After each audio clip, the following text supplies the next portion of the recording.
I'm going to give you a brief overview of what Premiere Pro is all about. And I've created this demonstration project. You won't find it inside your working files folder. I've just created it just for this one tutorial. So what is Premiere Pro? Well, the answer obviously is that it's video editing software, but let's just talk about some of its features that make it stand out from the crowd. First and foremost, it works with tons of camcorder formats natively. That means those camcorder file formats are brought into Premiere Pro and they're not changed. Virtually all other video editing software products change those files into a file type that those products can then work with. Premiere Pro does not do that. It takes those files and you work with them natively, unchanged in their pristine format. That's a very powerful and important feature of Premiere Pro.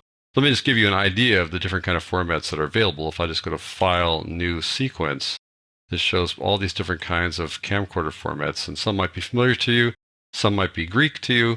I'll just quickly run down a few of them, like AVCHD, which is a very popular prosumer format. And you look at the digital SLR, single lens reflex camcorders that are popular now for shooting video. Look on down here, DVC Pro and XD-Cam, these are professional formats. The Red cameras are very high resolution formats. All these different kinds of camcorder formats run natively inside Premiere Pro. That's a really important feature of Premiere Pro. Also, it works with tons of different file format types. If I just open up the import dialog box and hover my cursor over this, you can't even see all the different file types. They run off the side of the screen. They get to D and then they cut down to M when I get back there again in a second. See that? Just all sorts of file types. And these are all audio, video, graphics, image file types that work inside Premiere Pro. It's really a full feature program that can work with virtually anything you throw at it. That's a really important feature. Once you bring those files into Premiere Pro, essentially creating links to those files here inside the project panel, then you can put those files onto a sequence, as it's called here inside Premiere Pro, inside the timeline panel. So here's a sequence of clips inside this sequence. And once you bring a sequence of clips in, then you can edit them using trim tool. So here's a trim tool. I can just change that and trim it down and take some of the tail frames off, which leaves this gap, which is probably not what you want to do, but that's okay. You can edit that way. I'll undo that by pressing Control or Command Z. Instead of using a trim tool like that, I'll use a different tool called a ripple edit tool by holding down a keyboard modifier and clicking. It turns into a different kind of a tool that does not make a gap, just actually kind of slides things over to fill the gap. Hold down again and drag that one there. Now that I've trimmed these guys, I can put a transition between the two of them. I'm just going to show you that there are transitions here inside the effects panel. There's the effects tab, the effects panel, and you got audio effects, audio transitions, video effects, video transitions. Let's just focus on video transitions. Over here, we'll scroll on down to look at a wipe transition, for example. We'll just add transition between these clips. We'll put a wedge wipe there. Once you add a transition, let's show you how it plays there. There you go. So a little transition go by. You're not stuck with just that appearance, just that one way of working with things. You can customize transitions. Let me just click on this to open up that transition inside the Effect Controls panel. There it is. And you can customize the heck out of it. Instead of, let's say, transitioning from the top to the bottom like that, let's say we want to go from the lower right-hand corner instead. You can transition that way. So there are options that you can apply to virtually all transitions. This particular one lets you have a border, so I'll make the border really obvious here so you can see it. There's the border. If I want to change the color, I can even pick a color from the scene, make the border the color from some color here in the scene. Here you go. There you go. So those are some of the cool features in terms of transitions. Let's move on to effects. You apply effects directly to a clip rather than between clips. You scroll up here and close down the transitions, go to video effects, and we'll just say add a blur. We can add a blur to a clip. So I'll go down here to a Gaussian blur, which is kind of a standard blur effect. I add it, doesn't blur. What's going on? That's because it's in neutral. It's kind of waiting for us to tell it how blurry we want to make things. We can make it, let's say, that blurry. And there you go. We've now blurred it. But the thing that's great about the effects inside Premiere Pro is that they're animatable. They're keyframeable. You can make them change over time. It's a hugely powerful feature inside Premiere Pro. So I'm going to go to the beginning of this clip. I'm going to say, okay, let's start blurry. So I'll put on a keyframe for blurriness. We'll go in a couple of seconds, right about there. We'll make it unblurry. We'll sharpen it right up so you can see how that can change over time. Here we go. Gets blurry and then sharpens up. On top of applying an effect like blur, you can also do some color correction. There are tons of different effects, but I'll just show you a color correction here just as an example.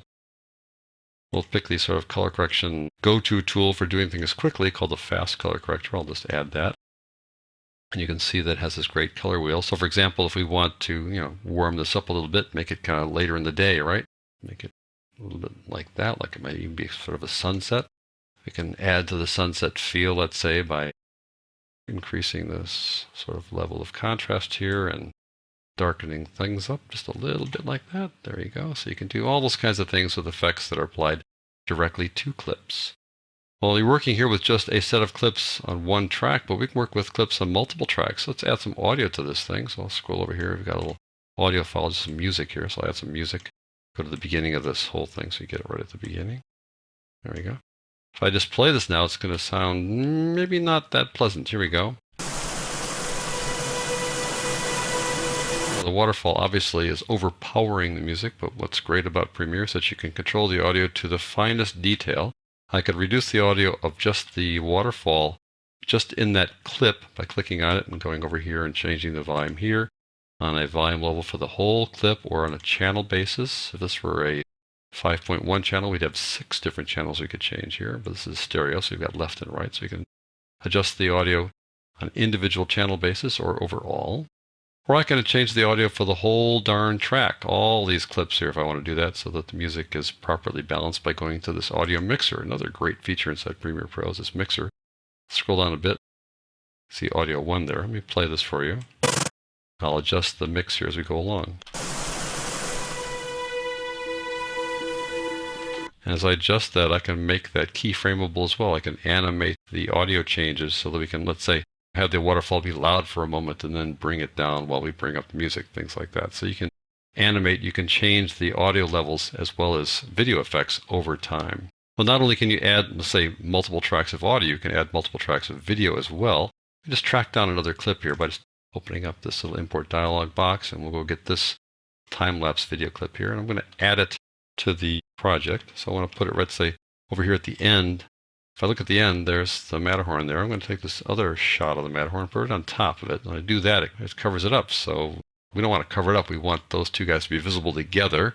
One way to do that is to do what's called a picture-in-a-picture effect. So I just grab this guy, click on it, and I can change its size quite easily. Put it over like that, and have those two guys play together. There you go. And if I want to add, let's say, a graphic here, I can add a title. Premiere Pro has this very powerful titler tool. I'll open it up by opening up an existing title here by double-clicking it. There's this title. I created inside the title using a template. You can see that you can have gradients there, strokes or borders around it, different fonts. You can have drop shadows, all different kinds of effects, as well as making shapes here using shape tools. All sorts of things you can do inside the titler. It's a very powerful tool. If this were a standalone tool, it'd probably be worth several $100s, but it just comes with Premiere Pro as part of the whole Premiere Pro package. You can see it like that as over transparency, or you can actually see it over a clip so you can get a sense of how it looks. I'll bring that guy into the project by just taking that titler and dragging it on top of this thing we made here. I'll extend its length so it's the full length of those two clips. And it'll just pop on the screen like that. And you may not want to pop it on the screen. You can, again, use the transitions to make that go a little more smoothly. Not only can you put transitions between clips, you can put transitions at the beginning or at end of a clip. Let me scroll up here and go back to transitions here. Video transitions dissolve. Well, that'll dissolve to the beginning of the lower third, and we'll add a dissolve to the beginning of the time lapse as well. Let's see how that looks now. There we go. Kind of came on sort of fast, but we can expand the view a little bit and open up their particular panel over here, and we can say, let's make them a little bit longer. Drag them out like that, makes them longer. Or I can click on the second one and do the same thing there as well. We can extend the length of that one as well. So now it's a little more gradual. There we go. Have them gradually come on like that. We can also have them fade away at the end if we want. So now that we've done all this work, we've added some titles, we've layered clips, we've added some music and mixed it all nicely. Now what you want to do is share your project so people can actually view it. People can't view your project unless you export it to a certain file type. Right now, that's just a Premiere Pro project that is visible or viewable only inside Premiere Pro.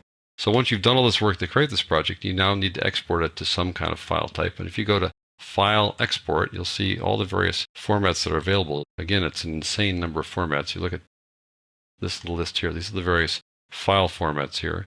Let's just pick QuickTime, for example. Then under QuickTime, you can pick some presets. So we'll just go, let's say NTSC DV. Do we want DV really, or do we want something that's like HD, which is what we started with here? So let's go down here to the codec, and we'll pick a codec like DVC Pro HD P30, and that is really an HD codec inside this NTSC as we picked out up here, but now that we changed it, now it turns into custom.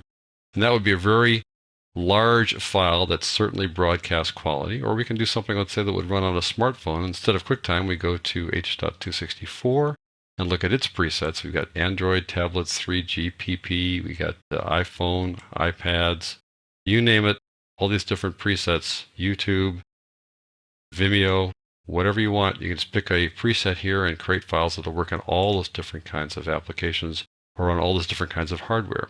So that's Premiere Pro in a nutshell. It has just a huge number of features that will help you make excellent looking videos.